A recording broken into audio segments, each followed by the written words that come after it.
welcome on back to the BoomBastiCAST. We got a great guest for you this evening. You know what I mean? The great Marc Sheffler's in the building, doing it big. You might know Mark from playing Junior in Wes Craven's Last House on the Left, which, as I've said numerous times in life and maybe on the show, Last House on the Left is a movie that when I caught that movie for the first time, it rocked my mind. It was some heavy duty shit. You know what I mean? For anybody that hasn't seen it out there, go see it. You're missing out. Super psychological horror, probably some of the best of psychological horror. I guess if you were to put together a list, it would definitely be in the top three, maybe even numero uno on psychological horror. I equate it often to Clockwork Orange with craziness. The wrong person sees it. I'll get into it in the episode. So I won't talk about that shit now. Alexander, how you doing over there? I'm doing good. Yeah, Last House on the Left, that is one of those movies that you put in a special category. It's a visual film. When you see it, it brings out a lot of deep dark feelings, and none of those feelings are good. But no ghoul. You gotta give credit to all filmmakers that are willing to go into the place where angels fear to tread. And Last House on the Left is a perfect example of that. And another thing about Mark is he's also a writer and a comedian. He's done a lot of other stuff too, and he's written for a lot of different TV shows. Harry and the Henderson, Child's in Charge, Who's the Boss? I got down with some Harry and the Hendersons pretty heavy. Who's the Boss? Who hasn't seen Who's the Boss? You know what I mean? And of course, Charles in Charge. I want to tell everybody a very personal thing out there. When Matt Fisher was that's right, the co-host of the BoomBastiCAST, Matt Fisher, when he was a youngin', a teenager, Charles in Charge was such a big deal to him that his cousin Carl was given the nickname Carl's in Charge. That's how big that was, you know what I mean? So shout out Carl Baranzo and shout out Charles in Charge. We can't be affiliated with the gentleman who stars in it because he's catching heat all the time. Yeah. We don't want to catch that heat, dude. The Fonz ain't here to save us. You know what I mean? But we're about to kick into some serious shit here because this is some good times about to be had. We always love getting into the stand-up eras of people's lives in the early, in the 70s and the 80s, you know what I mean, the 90s even. But the golden era for comedy, you know what I mean? Prepare yourselves for the one and only Marc Sheffler. All right, Mark, welcome to the show. Well, thanks for having me. Anytime, man. Anytime. How you doing over there? My wife and I just got back from a 10-week trip to South America. So we're now reintegrating ourselves into our house and kind of getting back to that. And I'm back writing my book. I've been working on a book for a little while. Awesome. So I'm now kind of back worrying until my internet went out, and then I'm fucked. And so now I just chilled out for the weekend, and that's about it. I relate to the internet thing, and I wanted to say this on the camera because last weekend I lost the internet, and I had to cancel a few shows, unfortunately. And I think those people thought that I was being lazy or something. So I just it's like astounding how dependent we've become on this thing that nobody knows where it is, right? Yeah. We just know that it is, but no one's, it's like 1500 Commonwealth Avenue. No, that's not it. Well, where is this internet located? Well, it really doesn't have a place. It's kind of like the universe. It doesn't have an address, but we all take it to faith that it's there. And we know it's there because when it isn't there, we're fucked. Right. It's like that Willy Wonka thing where it's above your head in a million pieces. That's what it is. You know what I mean? Yeah. So we thank you for being on the show. This has been a long time coming. Well, thank you for having me again. Anytime, man. Anytime. So we usually like to kick off where it all started. You know what I mean? I know you were a theater guy. When did you kind of catch the bug for acting? Oh, I can lay that out like in very specific detail. You see that picture behind me? Yeah. That I'm pointing to? Okay. I'll just take you guys up and show it to you. All right. Let's see here. Do I have to turn the camera around? I guess I do. You might have to, okay. Yeah. Okay. So that's me. And the Stooges. That's me when I was 10 years old. Yeah. With the Three Stooges. So here's the 411 behind that. My father was a kind of salesman guy. And in the run up to my 10th birthday, while we were having lunch one day, he said to me, hey, listen, you're going to be 10. You made it like a decade. You got a new decade coming up. You're a boy now at 10, but when this decade is over, you'll be a man. Yeah. So this is a really important decade. So let's kick it off right. What would you like for your birthday? Not some regular gift. Just tell me what you want. So being a child, a young man of my era, I looked at my father and I said, oh, that's easy. I want the Three Stooges. And my dad looked at me and said that, well, look, I can't 100% promise that I can get him, but I can 100% promise that I'll try. And he got him. They were doing a nightclub gig, 2-week gig at the Holiday House outside of Pittsburgh, where I grew up. To me when he found out, and he called a friend of his. So my dad came to me and said, look, here's the deal. I can get him for you, but it's not going to be on your birthday. It would have to be the following January, from September, when my birthday is. And he said, if you're okay with that, I'll book it. So I said, yeah, sure. I don't care. 3 months after my birthday, what do I care? Yeah. So he did. And he had a party. He threw a party at this nightclub in the afternoon, a matinee. And my about 60 friends and family, and then friends of friends and family who couldn't believe that some guy hired the Three Stooges to perform at their son's 10th birthday party. So halfway through the show, midway through the show, Mo stops the show, looks out at everybody in the audience, and he says, folks, we're all here to celebrate Mark's 10th birthday. Where's Mark? And I raised my hand, and he said, oh, happy birthday, Mark. And then Larry and Curly Joe DeRita, happy birthday, Mark. And he said something like, we understand you're a huge fan of ours. And I did what 10-year-old kids would do, right, in that situation. And he says, Mo looks at me and says, why don't you come up on the stage with us? I looked at my dad, and my dad kind of leaned over and whispered, get your ass up on the stage. And I went, and there I was on a stage. They handed me a microphone. I couldn't see shit because, I'm 10 years old and there's stage lights in my eyes, and I didn't know how to look away from them. And I don't know what kicked it off, but suddenly I started interacting with them, doing their shit, right? Mo, Larry to cheese, Mo, Larry to cheese, slowly I turn step by step, Niagara Falls, right? And Mo was cracking up. He stops it. He puts his hand on my head and he says, I dub you the fourth Stooge. And my friends and their friends, whoa, fuck, man, boom. Yeah.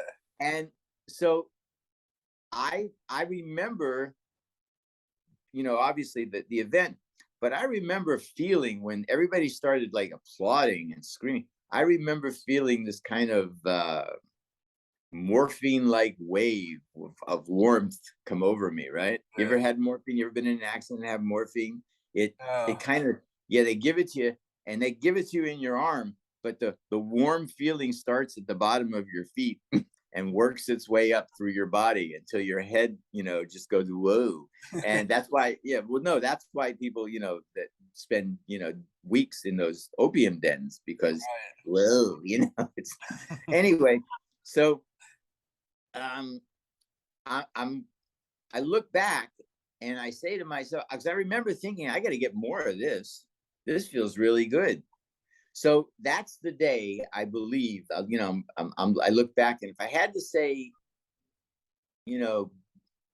even bet, that's the day when I decided, that this is where I belong. I felt so like comfortable. Yeah. On the, and of course, since I'm my own favorite subject, I just love being the center of attention in that moment. It was like, it was narcotic. It was, I want this. This is fun. That's it, man. That's where it happened. I could imagine, dude, getting on stage with the Stooges. You know what I mean? Oh no, it was like, I was the equivalent of a star football player in school for like the next 2.5 months. Yeah. And then of course I would then stand and hold court on the playground. Instead of throwing balls around, I was throwing lines around. I just, from that moment on, like, aimed myself at my career. I just fucking aimed myself at it. Yeah. Well, when Mo gives you the golden touch and says it's time for you to perform as well, you got to, you know what I mean? That's what it is. Yeah. It was just like the most empowering experience. Not just, it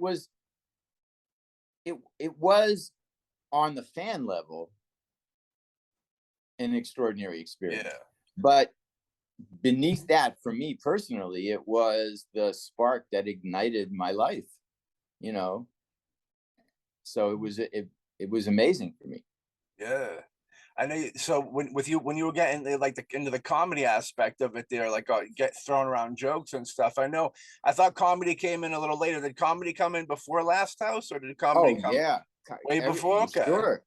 Yeah, because when I got Last House, I was in New York. I was doing stand-up, and I had just come out of a gig working for a well-known comedian back then, a guy named London Lee, whose act was predicated on the fact that he was he was like Jewish Trumps, right? Only nice people. They were much nicer, but that kind of like self-made money, hundreds of millions of dollars.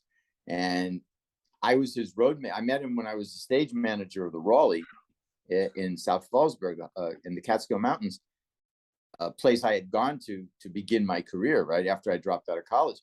So I had done, I progressed with London from being his road manager. I drove his car, I ran errands, I did all that schleppy shit. Yeah. And then I had written a couple of jokes that I thought would work, and I gave them to him, and he did them one night on stage, and they killed. And then I wrote a few more jokes, and they killed.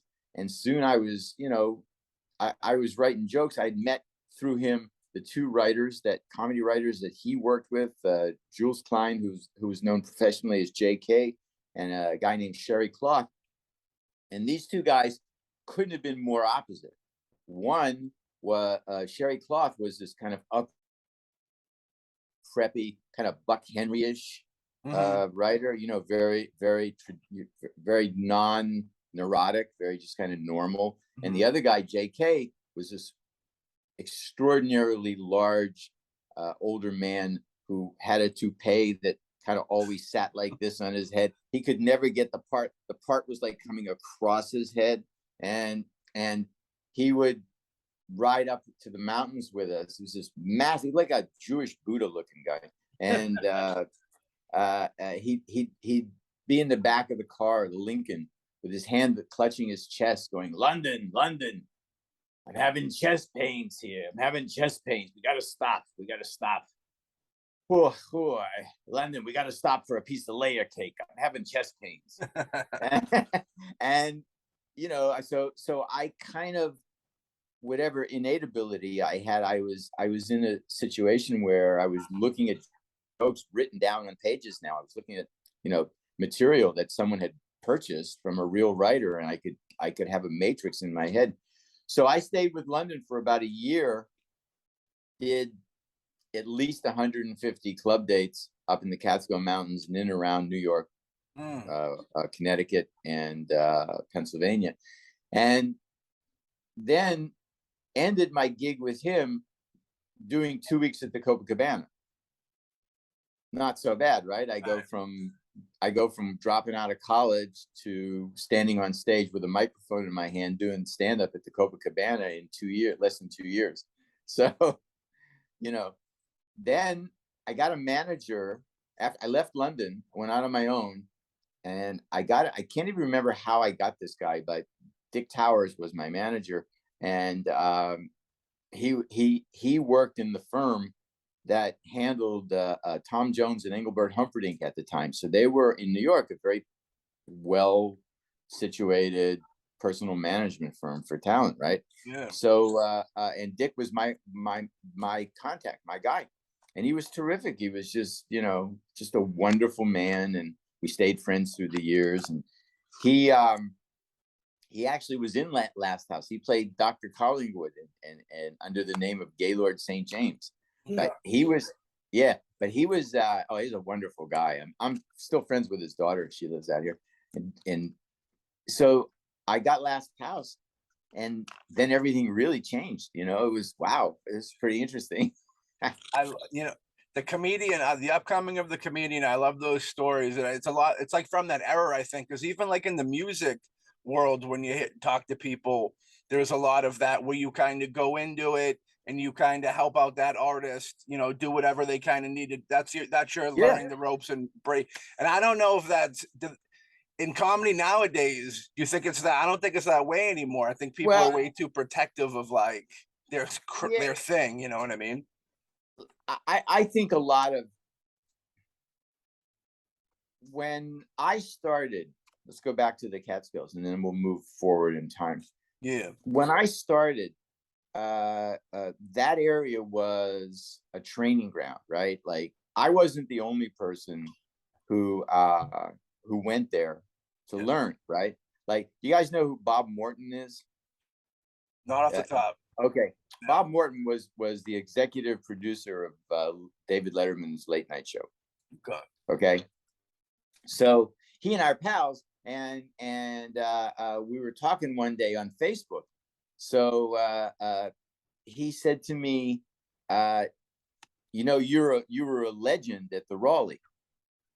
And I laughed, I said, really? Why?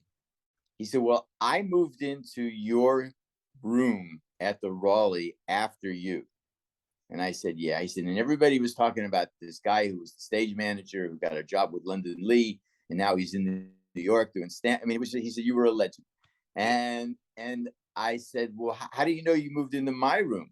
He said, because you forgot your autographed picture of Don Rickles. And and I said, I did? He said, yeah. He said, I moved in and there was a picture from Don Rickles that says, to Mark, something about you being a dummy, you're cute, but you're a dummy, like some nonsense. He said, love Don, right? And I said, wow. And he said, you're Mark, M-A-R-C, right? And I said, yeah. And he said, you were the stage manager at the Raleigh? He said, yeah. I said, yeah. He said, well, I had your picture. And so, it's a weird thing. We're talking, but you learn, like I saw every comedian who worked the Catskill Mountains during the 1969. I saw, here, I'll tell you a story. Yeah. I saw for the first time in my life the birth of a joke. Okay. The day before, this joke didn't exist. Now this joke exists. Yeah. So it was the night of the moon landing in 1969. And I want to say the comedian on the show that night was Freddie Roman, because every time I tell the story, Freddie comes to mind. He was wonderful. You know who Freddie Roman is? You heard the name? Yeah, he's on. Yeah. Huge. Okay. In his day, he was an extraordinary tactician and comedian. He was just brilliant on stage. So, it's the night of the moon landing. Ladies and gentlemen, comedy star of our show, Freddie Roman. He walks out, and I'm on the spot, right? I'm on the spotlight. That was one of the things I had to do as stage manager. So I'm following him, and he comes downstage center. He says, a big round of applause for the people who landed America on the moon. What a country. Audience goes nuts, right? Yeah. And he said, what a night. How amazing it is that we here in the United States, we are the ones who got to the moon first. Applause, applause, applause, applause. And then he says, ladies and gentlemen, I was walking to the show tonight thinking about this, how amazing and how astounding this is, that we're here on this planet and 286,000 miles away, Americans are walking on the moon. I pass an old Jewish man standing by the elevators who's dancing and turning circles and saying to himself, tonight's the night. Tonight's the night. I got curious. So I walked over to him and I said, sir, if you don't mind me asking, why are you so happy? And why are you screaming, tonight's the night? And he looked at me and said, young fella, 47 years ago, I married my Rachel. And on our wedding night, I look at her and I said, Rachel, we just got married. We said vows. We're going to be with each other till death do us part. Please, darling, please, give the schmeckle a little kiss. And she looked at me and said, when there's a man on the moon, tonight's the night. Tonight's the night. So that joke didn't exist. Like, I'd never heard that before. And then this thing happened. And then the joke happened. Yeah. And I was so taken with the lesson of that, right? Yeah. Not just that I think it was a fucking great joke, but that this is where jokes come from. And this is where I should look. And it kind of opened me up to look at the world more broadly for jokes. So I don't know if those experiences are available. Like when I started at the Comedy Store in the spring of '76, I got there and Robin got there and Argus Hamilton and Tom Dreesen and Jimmy Walker, they had already been there, and Gabe Kaplan. But this was like a learning experience. This was, it was postgraduate work, man. And people came and went. For every one of us whose name appears on the wall, and my name's been up there for 40 some years, for every one of us whose name is up on the wall, there might have been 300 people who, came and went. Yeah. So I'm not sure. I think that what happens today, because I still do stand up every now and then when I get the urge, and I go places where I know I can get on. And I spend some time at the store every now and then because I just kind of like touch my roots. And I'm not sure that younger comedians are getting the experience, the learning experience, because everybody's going for that, Netflix special, that, Hulu special. Everybody, there's this golden fleece that it seems accessible, right? Mm-hmm. And I've seen some of those, and frankly, the people who they're there and they're doing it, but they're not ready yet. And doesn't mean they never will be, but sometimes it's best to, hone your craft and hone your material a few years, because if it's really good material, it will only get better. Yeah. So I don't know. I'm just, sounds like I'm pontificating, but no, I do come from a certain experiential point of view. So, iconic, it's a great era. Was Mitzi Shore running the Comedy Store? Oh yeah. Husband at that point? Yeah. Before the divorce? Mitzi made me a regular. She gave me a time on Monday nights because it's he doesn't have to stand in line, but I still want to, I said okay to that. So I started hanging out at the store. I was able to go in there and just say, I'm doing a show here in a few weeks, doing a set, whatever. So they would let me in.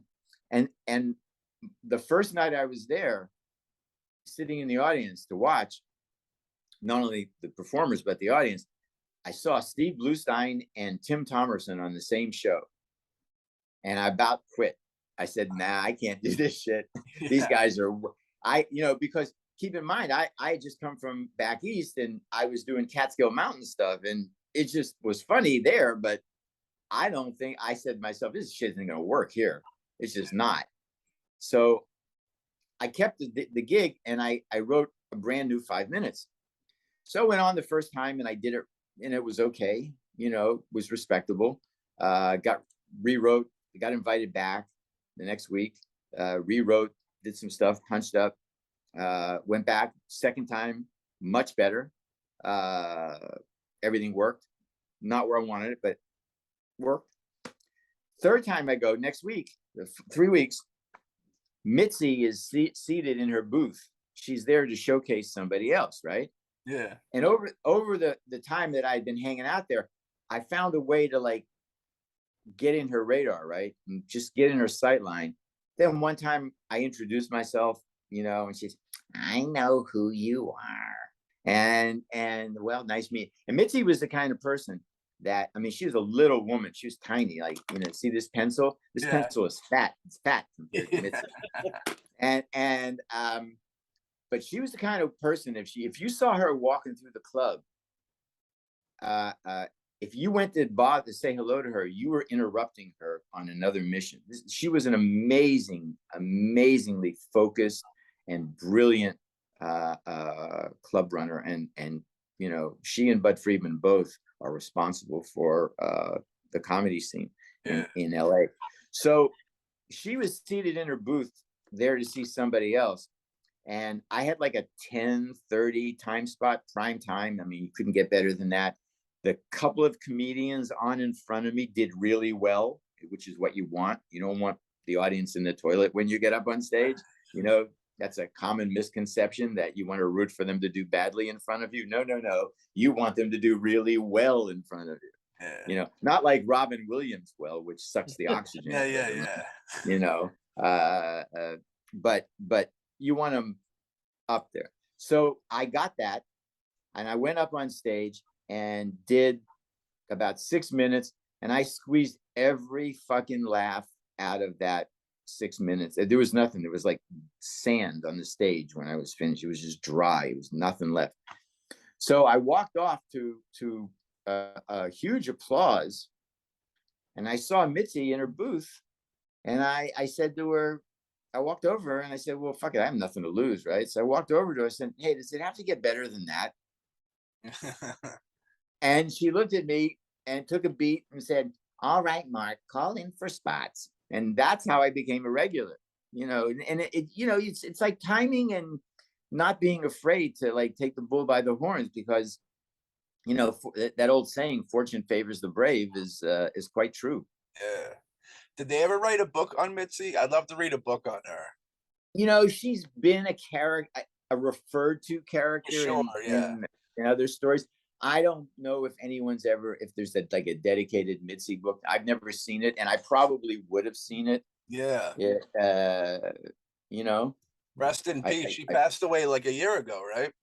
Oh no, it's a little more than I think 2 really? or 3 years ago. Yeah. I have to look. I was at her memorial at the store. So she was a character, she was tough, but smart, just always knew what she wanted, knew what she didn't like, right? Mm-hmm. She didn't like comedians with guitars. She didn't like, except for Lenny Schultz and Gallagher, she really didn't like prop comics, and Gary Mulder she loved. But yeah, she just, why can't they just stand there and talk? Just I like the gimmick sometimes. That's one thing that kind of lacks in comedy nowadays, is you don't see really colorful gimmicks. Everybody's kind of being themselves, which is good, but I like a little array of things, Yeah, I do when I go on stage. I told you I do stand up, right? Yeah. But I don't go on as myself. I go on as I perform as that character. I like that. Yeah, it's a combination of my maternal grandfather and the rabbi of the synagogue that my grandparents belonged to, and I go and his character is that he's a retired kosher caterer and always wanted to be a comedian. So now he's doing it, and I do shows every now and then when I kind of like when I feel like it or when I'm not busy doing something else. Yeah. And I have a ton of material, and it's great. I get to tickle myself and tickle the audience, and then I'm back writing, and then I'm back in my safe zone. Yeah. So. I dig that. I know you just said where the influences come from. Do you remember when you sparked off the idea to kind of mash them up and make that the character? Oh yeah, 100%. I was in 2015. I was in a really bad accident. I got hit by a car as a pedestrian, and just like really fucked up, man. I had broken bones all over, and just one of these horrible experiences. But so in my recovery, I would one of the things that made me feel good mentally, which kind of translated into making me feel good physically, was I was remembering my stand-up days. For some reason I didn't consciously say, hey, let's think about stand-up. It's just as my mind, when you're laying there and you really can't fucking move because to blink it hurts, your mind takes a much larger role in your daily activity. Right. So I would think I would like just mind wander, like I had a house in Laurel Canyon at the bottom of the hill on the Hollywood side. And every morning I get up, I smoke a joint, I walk down to Schwab's Pharmacy, I have breakfast with Johnny Dark and Murray Langston and Steve Landesberg and a couple of other guys, Gary Owens, and walk back to my house, smoke another joint, take a nap, get up, make something to eat, take a nap, get up, smoke a joint, go to the Comedy Store, do a set, go to the Improv, meet somebody, maybe not meet somebody, hang out till closing, come back, crash out, and wake up and start the whole same thing all over again. Yeah. And remember that I'm hanging out with Robin Williams and Jay Leno and Letterman and Michael Keaton, and I mean this is a crowd I'm running with, yeah. Right? And I would just think about shit that we did, meals that we had, and stage experiences, and a couple of Robin stories that I was involved in, and I know, and it was just No, please go ahead. I know this gentleman over to my left, at least, is a gigantic Robin Williams fan. Loves the man. I think everyone. I mean, I don't think there's a single person who cannot love Robin. Yeah. Okay. Because, keep talking. Yeah, he just. I mean, it's sad that he suffered with depression and all that, because he helped so many who were depressed and had issues. He was with his humor. Yeah. Robin was an extraordinarily decent human being. Robin was a good guy. He's universally loved for sure. Everybody. I remember after he passed, there was this video that he sent to a fan that was like battling cancer, and it was all like so hopeful. I get goosebumps just thinking about the video now, because it was like, what a dude, like, to be going through that much yourself and to still be able to bring hope. That's kind of you guys. Yeah. No, go ahead, please. I'll just say that's kind of the beauty of laughter. I was going to comment earlier when you were talking about thinking of comedy. It's like one of the most rewarding things is probably that laughter, because I mean, I believe laughter is healing. It heals. You know what I mean? Yeah, laughter is the best medicine. Yeah. So you guys know what residuals are, right? Oh yeah. Yeah. Okay. So what's the date of this? Oh yeah, in March. This check is dated March 31st, 2021. I get them. I don't get a lot anymore. I used to get like a ton, but I don't get a lot anymore. But in my mailbox was this check. See this check? Yeah. Oh yeah. What does that say? Did that not the amount? Yeah, no, not the amount. What does that say? That's Robin. Robin Williams DVD. Oh, hell yeah. Yeah. So he was here. I'll tell you the Robin story. One night, I'm at the Sunset Comedy Store. Yeah. It's about 11:30, 11:45. And I see Robin, and he's like running around, turning circles, like nervous. He didn't get nervous before he went up on stage. Mm. And he wasn't on the show. He had already done his show. I said, "What's wrong? What are you doing?" He said, "I have a spot in Westwood in a half hour, and I lent my car to somebody, and I'm not gonna make it." I said, "Well, I'll take you." So we get in my car, we go to Westwood Comedy Store, about 20 minutes away, and we walk in the club, and there are 3 people sitting in the audience. It's like 12:30 or something. 3 people are sitting in the audience.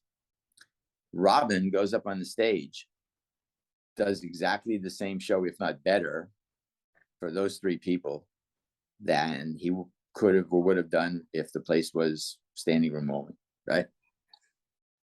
So we're getting back in my car to go back over to Sunset. And I looked at him and I said, "What a fucking amazing show." And he was very shy at times and very humble about shit, and he just looked at me and said, "Oh, thank you, man. Thank you. Thank you." And I said, "No, not that you could do a good show. Everybody fucking knows that." I said that you did the same or better show for those 3 people than if there were 300 people in there. And in what I can only describe as the most innocent, waifish, like non-heavy, philosophical manner, he just quipped to me, "Yeah, well, you gotta." Yeah. Just like that. And I went, bam, lesson learned. I mean, it was just an amazing moment. Of course you do that. Why wouldn't you do that? I mean, right. Robin was the purest natural performer I've ever seen in my life. Yeah. And I met a lot of people. He was the purest. He was pure performing energy, that guy. Yeah. And when I heard the news and then learned more about it, of course I'm sad, right? Because we weren't the best of friends, but we hung out every now and then and certainly knew each other. Sure. But the thing I came to understand is the guy I knew with that disease that he had would have done what he did, because Robin Williams, when he said hello to you, it was with his whole body. This guy literally couldn't say hello. He couldn't just go up to someone and go, "Hello." Just, "Hello, Mr. Sheffler." It was like, he was nothing but that energy. Yeah. And not, having a disconnect between his mind and his ability to control himself physically. If there's no way out of that guy I knew couldn't, those 2 things couldn't coexist. Yeah. Sad as it is. It's super sad. That might have been the heaviest, like, celebrity passing, if you will, that I think that we've witnessed. That was a rough year. I want to say earlier that year, Philip Seymour Hoffman passed. And everybody was like, shocked by that with the overdose deal. And then when the Robin thing happened, it was like, wow. It was like crazy, dude. Yeah. Yeah. I heard it, but it's one of those things that I heard but didn't hear, right? Like, I thought it might have been a mispronunciation. It might have been like Robbie Williams, some English musician, right? But no. It's great. So anyway, let's move on to something more. Yeah. Have you ever met Rodney Dangerfield by any chance? I did not. I didn't really know him, but I did meet him several times. Like I was in the same place. Yeah. I love Rodney. Rodney was hysterical. So one of the best, again, my favorite gimmicks of all time, the no respect gimmick. You know what I mean? Oh yeah. Look how it worked. So how did you come? Yeah. How did you come to be involved with the Last House on the Left film? Well, as I mentioned, I had a manager in the New York. management, yeah. Yeah. And so one day I walked into his office and he said, I have a movie audition for you, young man. That's how Dick spoke. He was very theatrical, right? He said, I have a movie audition. He handed me a piece of paper. He said, go to this address, go in the office. You'll see one of two guys or both. One's name is Wes, the other's Sean. I don't know their last names. Tell them I sent you. So I go and I do it. I meet Wes, tall, skinny, blonde-haired, hippie-looking guy, and Sean, short, you know, stocky, mustache, executive. It was like they looked like the visual creative and business standing next to each other, right? Yeah. You know, Last House on the Left, you know, whenever there you go. That movie, that's a wild movie. I love that film. It's very dark and deranged, you know what I mean?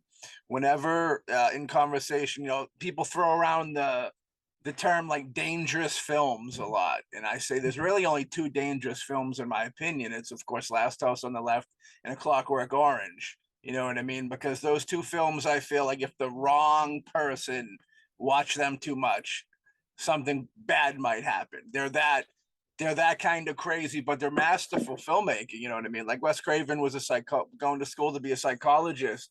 So like the psychological horror is heavy in Last House. I'll tell you some interesting news about Last House. Yeah. First of all, I don't know if you guys know this, but the money to make Last House came from Boston. Oh, really? Yeah, a company called Hallmark Releasing funded it. They used to own a bunch of drive-ins in the area.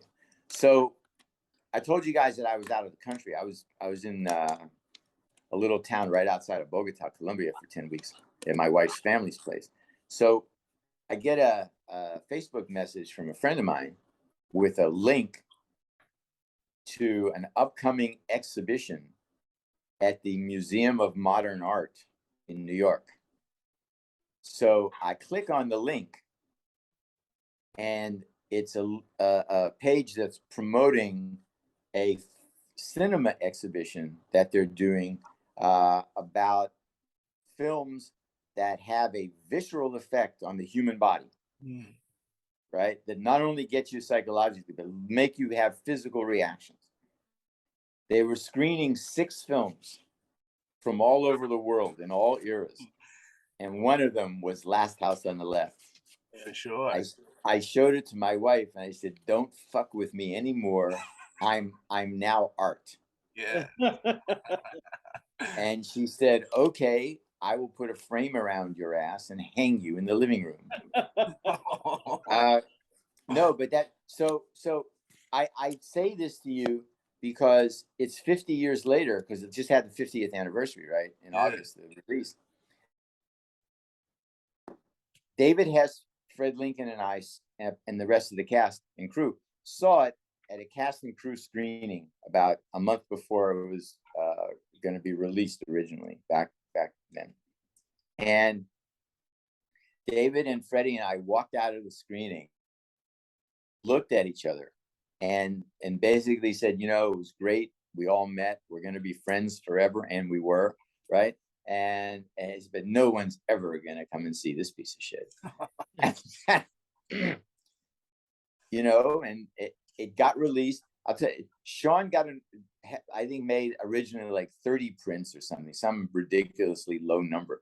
And he gave them to Hallmark, and Hallmark started showing them in their drive-ins, right? Yeah. And they had some, you know, equation where if they made this movie for X amount of dollars, if they showed it in their movie, you know, and they had their own, they were self-distributing, so they could get their money back, right? Yeah. And so all of a sudden, like Roger Ebert, like a little after the film is released, Roger Ebert writes a 3.5 out of 4-star review in the Chicago Sun-Times about Last House. And the next day I walk into Sean's office and he's running around like a lunatic trying to figure out where he's going to get 1,000 prints that he has to deliver in like 3 days or something. And that's what did it. It was Roger Ebert's review of the film that took it out of the drive-ins and put it into mainstream theaters. I mean, posters of us were just suddenly papered all over New York City. Yeah, David Hess couldn't go anywhere without people staring at him. Yeah. You know, and I was right there with him, you know, so it was trippy times, man. It was trippy times. You know, Siskel and Ebert giving you that doesn't always work out to that, you know. No, not Siskel and Ebert, just that Siskel and Ebert didn't exist at this time. Roger Ebert was the film critic for the #1 film critic in the country, and the film critic for the Chicago Sun-Times. No, this is long before Siskel and Ebert. This is in 1972. I wonder if Ebert knew that he had the power that his words saying, it's kind of like the rock and roll thing where it's like you put the parental advisory sticker on it and then the kids want to hear it more to see what the fuss is about. You know what I mean? I wonder if he knew that his words would have the power like that, or if he was just, you know, giving his opinion type deal. I'm sure he wasn't trying to help the film, but you know what I mean? Like he was just writing, he was just writing his honest review. You know, it was somehow he came across the film, he watched it, and this is his reaction. Yeah. I don't know, changed my life.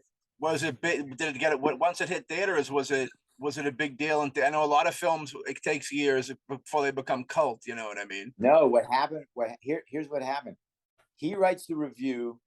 The film breaks wide. I think like 1,000 theaters, and Jeremy says longer, but I think around 2 weeks. It was either the #1 film in the country or high up in the top 10. Wow. Oh yeah, it was unbelievable. That's like crazy. I had no idea it was at #1. That's crazy. That is crazy. Jeremy says it's #1. I don't recall that. Yeah, but I do recall for about 2 weeks, top 10 for sure. Even entering like that realm with a movie that dark, that horrifically dark, you know what I mean, is crazy. Well, just not only dark but obscure. You know, there was no independent film scene then. It was all studio run. You know, to have a film like this break through that particular membrane was amazing. Yeah, it was Wes's first film, I believe. You believe correctly. Yeah, that was. I'm glad to hear that. You know, when it was popping, you were. I know you said you and David Hess were catching some eyeballs because. Let me tell you. So the publicity company learns that I'm from Pittsburgh. So and Last House is about to open in Pittsburgh at a big theater downtown, right? So they asked me if I would like to go back and do some publicity. So I said, hell yeah. So they send me back there, and I hook up with my dad, who, you know, also served as my AirSats press agent. And for about 4 or 5 days, I do local TV and print interviews, and you know, whatever the normal that you would imagine, you know. So I was getting this window into like, wow, this is like what movie star shit is like, right? So you know, and needless to say, I was really tripping out on that. And an interesting byproduct of all of this stuff was that 3 or 4 girls from my high school graduating class, who a scant 3 years earlier wouldn't give me the time of day, were suddenly offering me a whole lot more than the time of day. and I remember being with one of them and kind of like being in the moment and being out of the moment simultaneously. And the part that was in the moment was like really enjoying himself. And the part that was out of the moment was having this kind of rabbinical, objective, philosophical moment. And I remember saying to myself, yes, sir, you have made an excellent career choice. And I said, and they, wow, this is like fucking amazing. You know, this is like, here it is. Yeah. Okay. Here it is. And yeah. And that lasted that high lasted I'm gonna say maybe 3 weeks.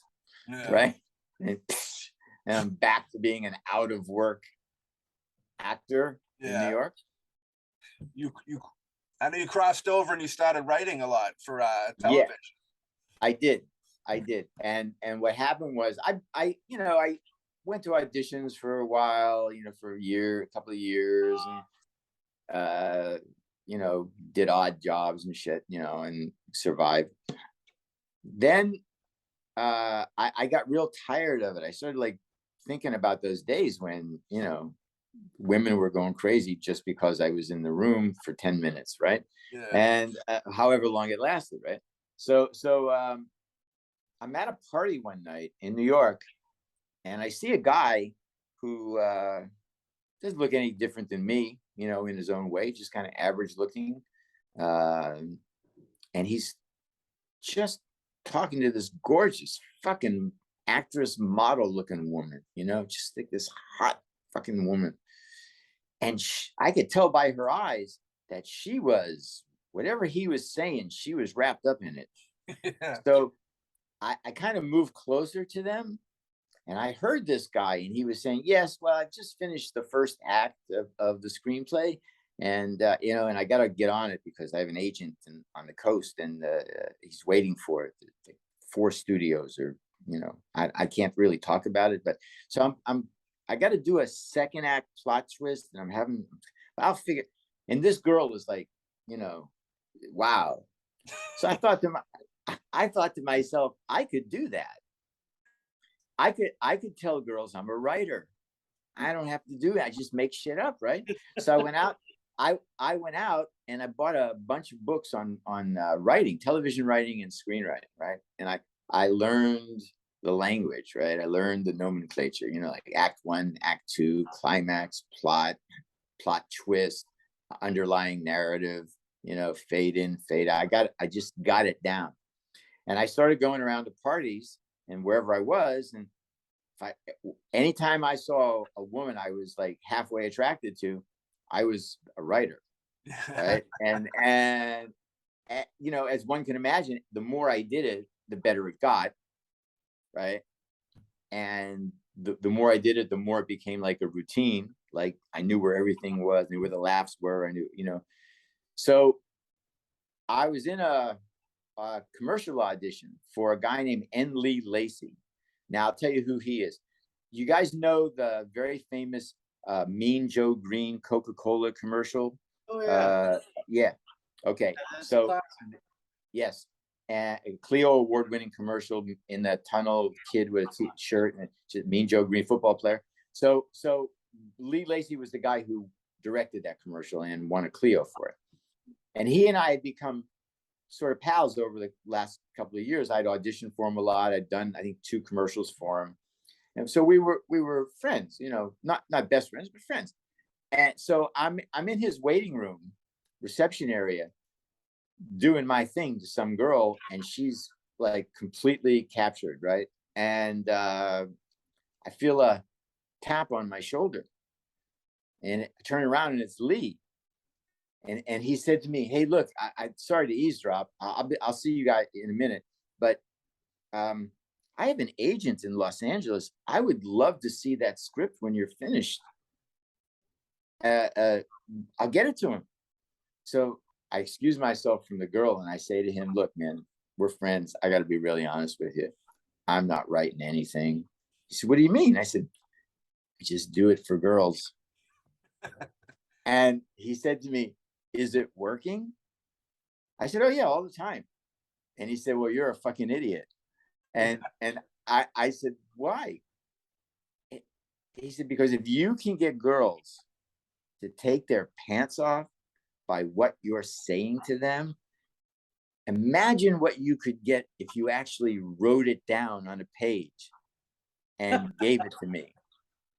And I looked at him, and I remember in my, 21-year-old naivete, said to him, huh, I never really thought of it that way. So I ended up taking, like, I don't know, 2 years to write it, or a year or something, some ridiculously long number. I wrote a draft of the script. I gave it to him. Never heard anything back, right? Like, and then like 3 months later, he called me up and said, well, how'd you like to move to LA?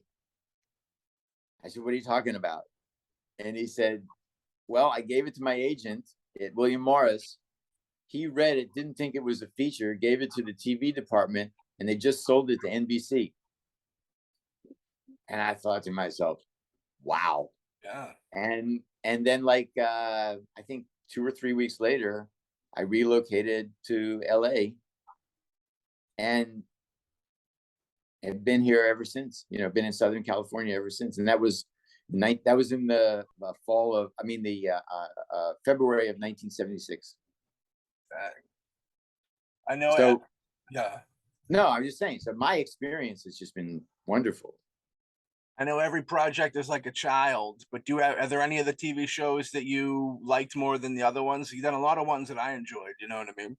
Oh, thank you. I think I enjoyed working on Harry and the Hendersons because I got a chance to work on it from the very beginning. Yeah.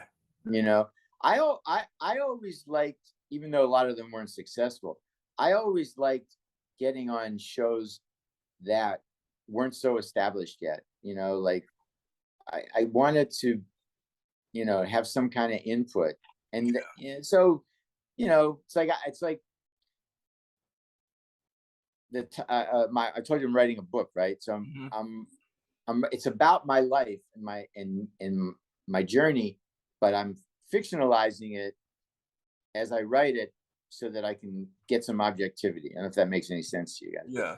Oh, yeah. I'm kind of like, I've created other alter ego characters for all the real characters, and I'm allowing them to have some input rather than me just recollecting, right? Yeah. It's just, I look back and I go, so anyway, the title of the book is Dumb Effing Luck. And the subtitle is The Story of Me and My Very Successful Mediocre Career. And I use that because I didn't have like the biggest career in the world. However, I had a real career, right? Yeah. And I've had an extraordinary amount of fun, because the fun's the same. The career might be a little different, but the fun is fundamentally the same. Yeah. Done a bunch of shit, and it's all just luck. It's just dumb fucking luck. Just right place, right time, shit, just weird shit. They say that a lot, yeah. Please. I was gonna say it's somebody once told me that success. I think it was success is when you get success when preparation meets opportunity. I heard that and my mind was blown. I heard that like 20 years ago, and I was like, "Ooh, there you go." Yeah. That's true. And like I was never, other than how I love to make people laugh, I was never like really ambitious. Mm-hmm. I dropped out of college in 1969. I was at LSU, and I had only 3 goals at that time. I wanted to smoke as much weed as possible. I wanted to sleep with as many different women as possible. And I wanted to earn just enough money to afford the weed and the women. Yeah. So I look back now at my life, what I've done and where I am and how I live, and I realized that I have greatly exceeded my own expectations. Yeah. I'm happy. Like, there. I'm trippy happy. I wake up every day trippy happy. I look at my life. I look at my wife, this gorgeous Colombian woman, many years my junior. I have 3 great kids. who are not sociopaths and Yep. productive members of society. I have a good relationship with my ex-wife. I'm into the chill factor, man. Just let shit go and just chill. Yeah. I always tell this guy over here, I says, you don't understand the legacy while you're building it. You know what I mean? It's when you look back on things. Yeah. Like none of us in that, 70s comedy scene here, the class of 77, the one I belong to, none of us knew the larger import of what we were doing. Yeah. We were just all caught up in the day-to-day, right? And often that happens. You're just caught up in the day-to-day and you just don't realize. Yeah. I remember you once told me you had dinner with Walter Matthau and Carol O'Connor, Archie Bunk himself. How would that come about? And how was that? Those two guys are legendary. Well, Walter, it was one of the years that I did the People's Choice Awards, that I was writing the People's Choice Awards. Yeah. And I had known Walter at that time for a couple of years. And Walter was a charming, wonderful, and talented, but just a brilliant guy to have a lunch and conversation with. And I was part of a group of people, just like four of us, who would have lunch with Walter about 3 or 4 times a year for maybe a 5-year period of time, right? And George Schlatter, who created Laugh-In, was one of them. My former writing partner, Sam Denoff, myself, and Walter. And we would always have lunch at the Beverly Hills Tennis Club, which Walter belonged to it. And every lunch that we had, Walter would show up with books. He would bring books for us to read. He would walk in and go, boys, listen, I just read these books. They're wonderful. They're wonderful. Here, I bought copies for all of you guys. Here, everyone take a book, take a book, take a book.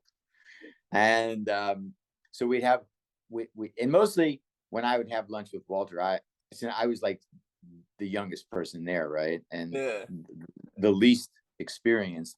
So I just keep my fucking mouth shut.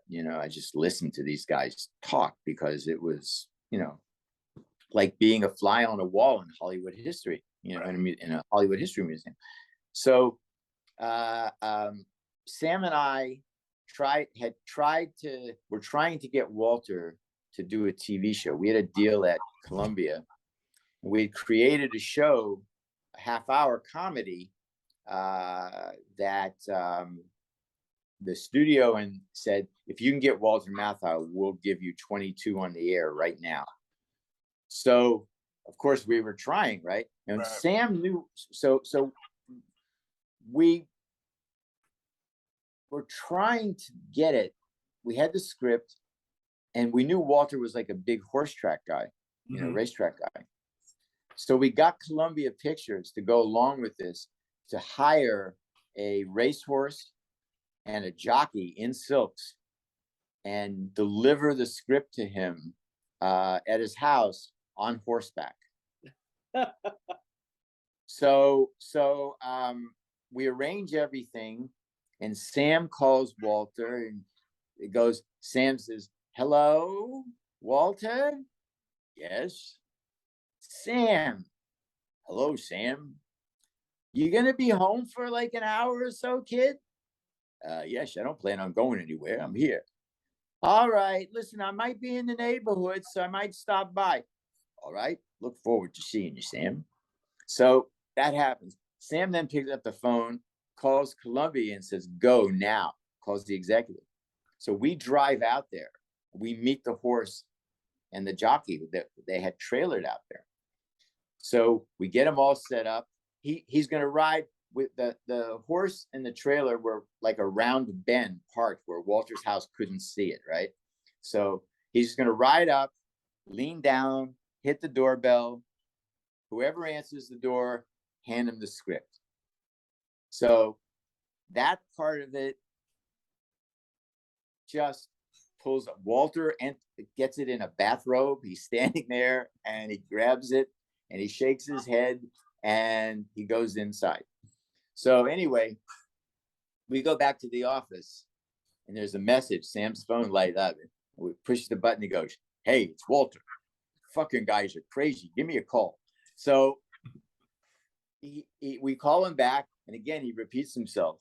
"You guys are crazy. You're out of your fucking minds." And we said, "We wanted you to get the script." And we went, "Yes, I'm going to read. I'm going to read." All right, now Walter has the script. So we get the job on the People's Choice Awards. And Don Mischer, who was the executive producer, said, "You guys know Walter Matthau, right?" We said, "Yeah." So you think you could get him to do X, Y, and Z? Basically conduct a Mozart short symphony, right? Some 90-second thing or 10-second thing.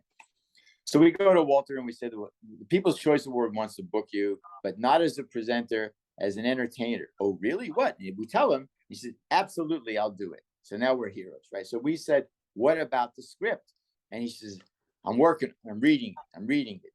So now the show comes and Carol O'Connor is a guest on the show. And at the after party at Chasen's in Beverly Hills, Sam and I are seated at the same table as Walter and Carol, right? Again, what the fuck am I doing here, right? Like, Jesus fucking Christ. So there I am.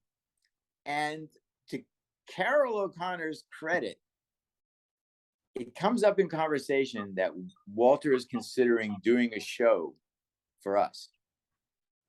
And to Carol O'Connor's credit, because I had never met him before that night. Yeah. He was telling Walter how wonderful it is doing half hours and how, just how it's the best job in the world. And if the material's good, and, and then Walter says, "Oh, yes, I like the script. So anyway, so Walter ended up not doing it because he said he didn't want to repeat a character that much. And he said it would interfere with his film career. And that's what he really wanted to do. And we respected that, and we had lunch with him many times after that. He had to respect it because that was his real opinion. He wouldn't kid us. That's what he wanted to do. But that's the time I had dinner with those two guys. I like it. Legendary, in the Mount Rushmore of comedy, of television comedy. And Carol O'Connor, 100%. Yeah. All in the Family, and All in the Family is groundbreaking. You know what I mean? It's for politically incorrect for like nowadays times, but like at the time that it came out, it was like It's a master class in multi-camera sitcom writing. Yeah. I love just a master class. Yeah. One of my favorite TV shows of all time, for sure. Right there with you. Oh yeah. I know you wrote for the Runaways movie. Was it Diodato? No, Dubidio. Dubidio, okay. Yes. How was that? Yes. That was fun? It was an interesting experience, let's put it that way. Did you work with El Duce at all? I know that he was a part of that. He's a wild, crazy guy. Yeah, I'd met him a few times, but no, I wasn't there when Alan shot that scene. The way that happened was the guy who directed it and produced it is Alan Sachs. He's a very famous TV person, right? And Alan and I have been friends forever, and we've worked together quite a bit, and we're good friends even now. We talk all the time. So he called me up one day, and he said, and we have names for each other. Like I'm Benny and he's Angel. So we, I like that. So like my phone rings. I'm in my Hollywood house, and I said, "Hello." And he goes, "Benny, it's Angel." I said, "What's up?" He said, "I got a project that's kind of strange, so I thought of you." Okay, so Alan was a runner, and I was a runner until I got hurt.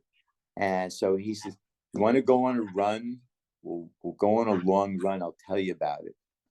So we run from like Sunset and Doheny through Beverly Hills all the way, like all the way up to Roxbury and around and down to Santa Monica and up Doheny again. So he tells me a story that a friend of his who owns a post-production house, somebody was editing a film there and they ran out of money and they scrammed and they left him with a negative. And it's like, I don't know, 40% finished.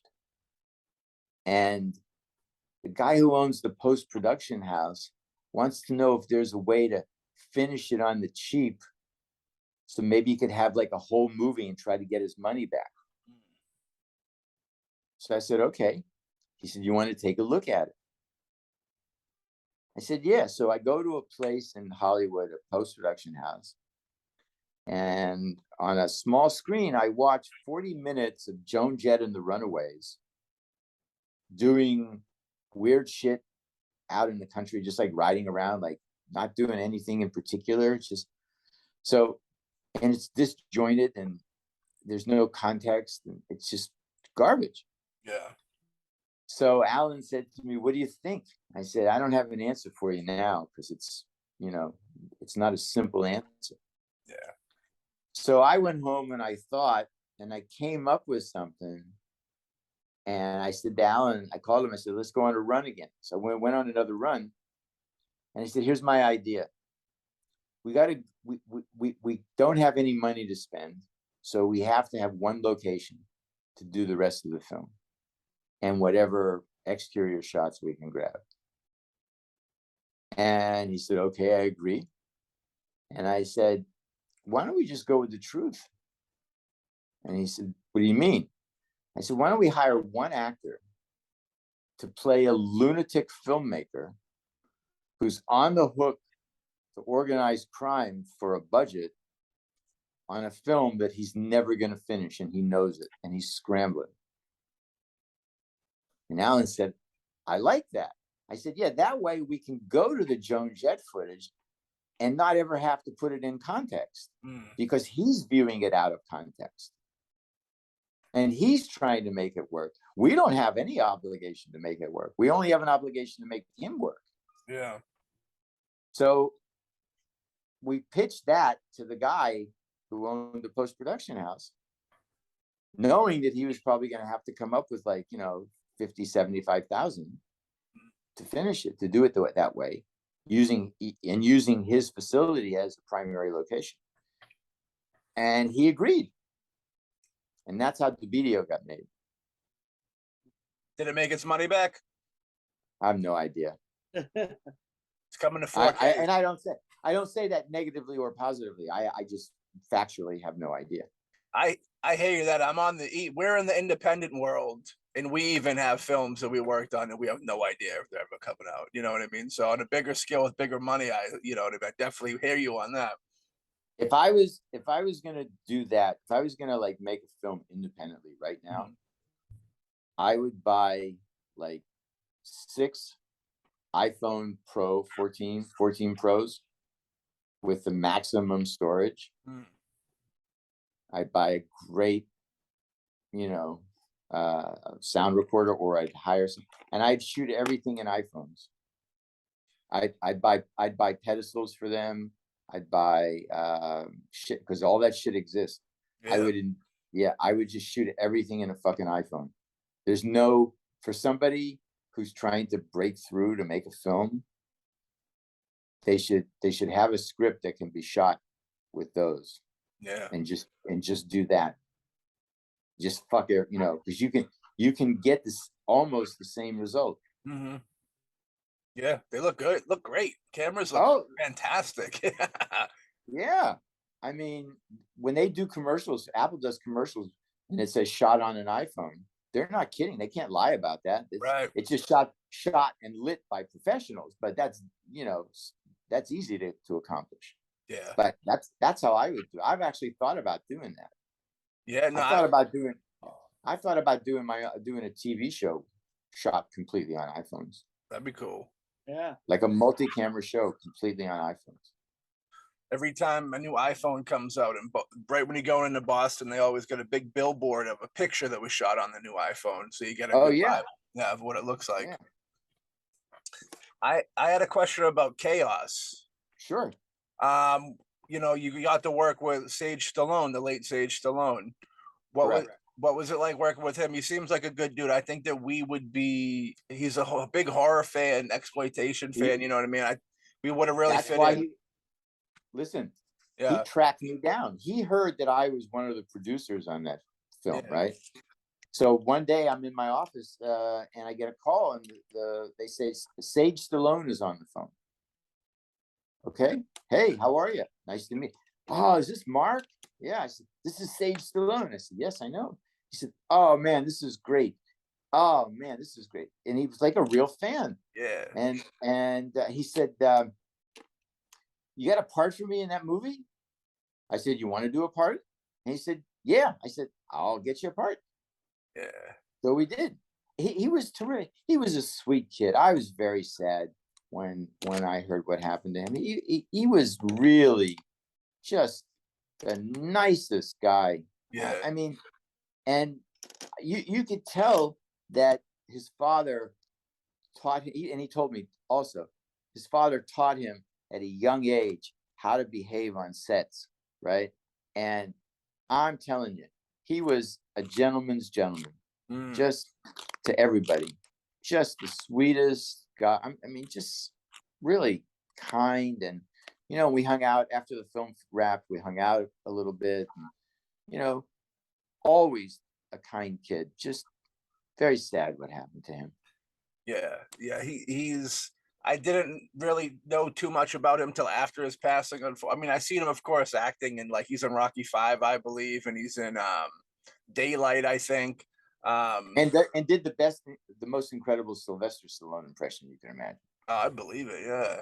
Yeah. He didn't. It wasn't like an impression. He was just channeling his father. Yeah. But it was just. Yeah, he used to do that on the set, just crack us up.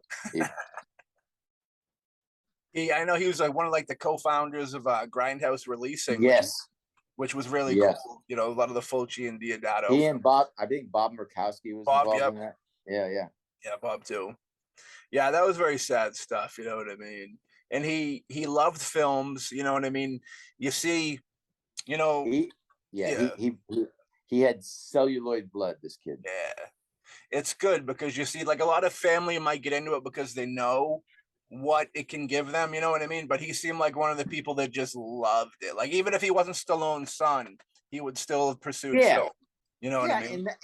And the fact, you got to take into consideration that the fact that he chose to throw his energy into down and dirty films, right? As opposed to studio bullshit, like the Hollywood part of it. He was a maverick in that fabric, right? He'd rather do grindhouse films and live in that world than the other one, and that always said something to me. He makes movies for passion, thinking of his passions, not his wallet, which is a beautiful thing. You know what I mean?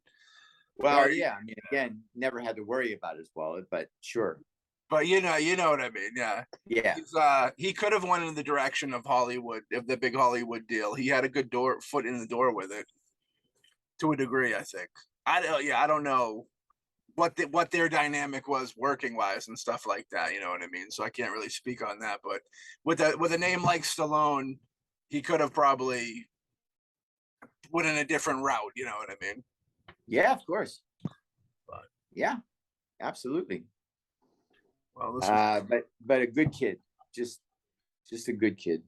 Yeah, he's somebody. I think he would have been a good, me and Alex, I think would have had a lot to talk to him about, because we all like the same types of films he was pushing. And he would have been a very solid guest for your show. And he is a maverick. I mean, people don't know much, people that don't dive deep into with that Grindhouse Releasing thing.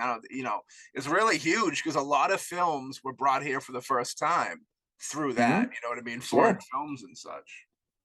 Absolutely tragic. I know that when Clu Gulager passed away not too long ago, the Vic short that they did together. I went back and looked at some of that stuff. You know what I mean? The promo for it. He and Clue were very, very close. They were very good friends. Yeah. So, very sad stuff. Well, what are you gonna do? Alex, do you have any final questions? The only thing is that I was interested in. It looks like you were a writer on the how Bugs Bunny won the West. That is true. And you got to work with Mel Blanc, which I mean, well, I didn't work like in the room with Mel Blanc. You wrote for him. I did write stuff that I believe he did. Yes. How was he? Was he a good guy? You know, to meet him? No, I never got a chance to meet him. I'll give you a kind of a blanket statement about people out here. Yeah. In the business, 99.9% of them are just normal people with abnormal jobs. Right. Yeah. And you know, plus or minus, you know, the ability to develop quirkiness because things are time indulgent, and you know, you can like get away doing some silly shit more than people in a different environment. But mostly everybody I've met along the way, just normal people with abnormal jobs. Yeah, I dig it. We you know, Mark, this was a lot of fun. We appreciate you coming on, giving us your time. I hope it worked for you. Hope you get a show out of it. It was, of course we will. It was great. We'll promote the book when it comes out if you want to come back on, and we'll figure out. I think we'll do the video around book release time type deal. You know what I mean? And I will pound every podcast I've ever done when I finish that book and it's out. We'd love to have you back here, man. All right, man. I got one last question for you. Sure. We got a lot of filmmakers, like I said, authors, comedians, all types of walks to watch the show. And we always like to ask, you know, for the people on the come up, you know, when they find themselves in a tough situation where it just feels like nothing's working for them, or they're in like a hole on something. Do you have any advice for them of positivity to kind of keep going, or like, you know, it's going to get brighter if you hold out type vibe? Okay. First of all, it doesn't always get brighter if you hold out. Yeah. And that's part of the pain, right? I think for anybody struggling to exist as an artist on any level, what you're basically asking the universe for is, give me a pass. Just let me be me and take care of me. Yeah. Okay. So because that's people who are artistic, they exist by monetizing expressions of themselves, right? In various forms, music, comedy, film, whatever. So while many people want that, and I think it's good to encourage talented people, it isn't for everybody. And just because somebody wants it doesn't mean they should have it. Right. Now, I don't mean to kill I don't tell anybody to stop. I tell people that as you move through your life, at certain phases of your life, you know, governed by age, you say to yourself, well, I'm 48 years old. I want to be a television writer, but I live in Des Moines, Iowa still, and I've never really written a TV show. At some point, you got to say to yourself, you know, maybe it's not going to happen. If you really want to do it, you know, you have to aim yourself at it. You can't just think you want to do it and, you know, feel the passion of wanting to do it. You have to take proactive steps and aim yourself at it. And that means, like, if you're in the comedy business, you need to live in New York or Los Angeles. And those are the only two places you need to live, because you can't get where you want to go from anywhere else. All you can do is, from anywhere else, get to one of those two places. Because the people who can help you get where you want to go only live in those two places. Right. Right. like agents and managers and studio executives and network executives, they only live in those places. And those are the people you have to connect with so you can get what you want, because they're the ones who have it. And a lot of people, you know, I've talked to a lot of comedians on some websites and whatever, who tell me, well, you know, I'm in Austin because, you know, Austin's a big comedy scene. And I said, really? Any studios headquartered in Austin? No. Any major talent agencies headquartered in Austin? No. Any major networks, including the streamers, headquartered in Austin? No. I said, then Austin is a minor league city. And if you think you can make it in the major leagues, pack a bag and get the fuck out there. Right. And then that's the truth. You know, it's just the truth. It is. I mean, you know, that's it's just the truth. It was the truth when I started, and it's the truth now. Yeah. So I mean, Austin has Joe Rogan. I think that's their biggest comedy thing going. He's got all his Joe Rogan for whatever he is. He's just a guy. He's not an industry, right? He's not like, you know, no one has a career because Joe Rogan likes them. Right. It's true. And I mean, no disrespect to him, but that's just in the hierarchy of the industry. That's a truthful statement. You know, so my advice to people is to develop your craft. Right. If you're a comedian, develop material, because that's what it's all about. Develop your point of view. You know, try to have a point of view that's so unique that you could write jokes that only you could do. That you perform. So develop that, and then move to Los Angeles or New York, because it's all, you know, it's all like jerk off until you get there. It's true. I'm not kidding you. Jay Leno from Boston used to drive from Boston to New York to do gigs and then drive back. And then Jay moved to LA. That's the thing. You know, Boston was known for, like, we'd have a lot of comedians come here to cut their teeth, you know, like Rogan, Bill Burr, Patrice O'Neill, stuff like that. And then they go to the bigger stage, of course, which is, like you say, New York or California. That's the hub of all of it. That's it. Yeah. That's it. That's the only reason. Yeah. I mean, those are the only two places. And every other excuse that I've heard from people, and I've heard a shitload of them, it all boils down to they just don't really know if they could do it, and they have obligations, and I totally understand that, right? Yeah. But if you're really meant to do it, you find a way. Yeah. No, I agree with that. It's tough. It's hard. It's not easy. You know, it's challenging. It's challenging for yourself. It's challenging for your family. It's like a zillion different challenges. You just, I don't know. Like, you do it. You just do it. And there's even more. It's like there's more people doing it now, like you said earlier in the show, on the names on the Comedy Story. So for all the names that are up there, there's 300 that aren't up there. It's probably like for all the names that are, there's 3 million now that out there trying that aren't doing. You know what I mean? Yeah, I mean, you know, there's the age old thing of like I have some friends who are road comics, right? And they're out there making good money. Yeah. They're out there doing shows and making good money, and they're good.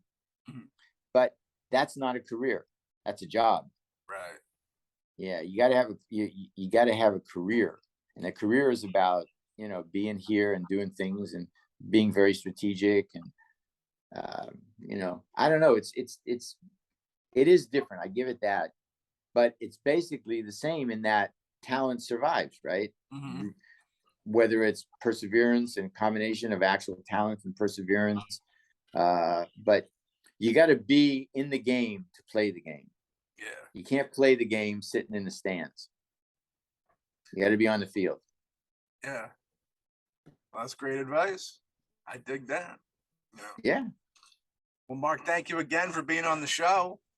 Thank you for having me. I hope my center of attention flaw in my character didn't bore you guys to death. You're more interesting than we are, so don't worry. Well, when the book comes out, you're always welcome back on the show. We'd love to promote it, and the whole deal. Okay. All right. Well, thank you very much. Thanks for having me again. You guys have a great rest of your Sunday. You too. Thank you very much. Talk soon. That was fucking a really good time with Marc Sheffler. You know what I mean? A lot of fun. Hear about all the Last House stuff, the stand-up stuff. You know what I mean? Television working. You know what I mean? A little bit of everything. That was a good time. Marc was a really good dude. What'd you think, Hawkman? Well, I enjoyed a lot. I mean, I really enjoyed him talking about his stand-up days and his experiences. And like I said, I always enjoy when we're just talking with our guests, and they bring us down. They bring up stories that we don't even know about or didn't even know that were there. They bring us into their experiences, and we always love that. And we learn more about them and also more about ourselves while going down this path. I really enjoyed him. He's a really funny guy. One of these days, I gotta catch his stand-up. I really wanted to do that. That'd be cool if he came out this way and did some stand-up. I know he said he's in Boston every now and again. Be nice to link up. You know what I mean? Yeah. So yeah, this was good times. If anybody out there has never seen Last House on the Left, you gotta check the flick out. It's good for you. Not good for your mind. It's good for your movie knowledge. To put it in your archives. Don't watch it too much. You know what I mean? Yeah, Wes Craven, fantastic. The psychology of the horror in those first couple films is what make them, iconic. That Last House, iconic. Nightmare on Elm Street, quite possibly, at least for the time, for a while, was like the biggest horror movie there ever was. You know what I mean? Yeah. So The Hills Have Eyes is pretty iconic for what it is. Way better than part two. Way better than part two. Part two's tough times. But number one, fantastic. The reboot, the Aja reboot of The Hills Have Eyes is actually pretty good too, I will say. I recommend. But yeah, for sure. Everybody get out there and support Marc. You know what I mean? In all his endeavors. The book will be coming out soon.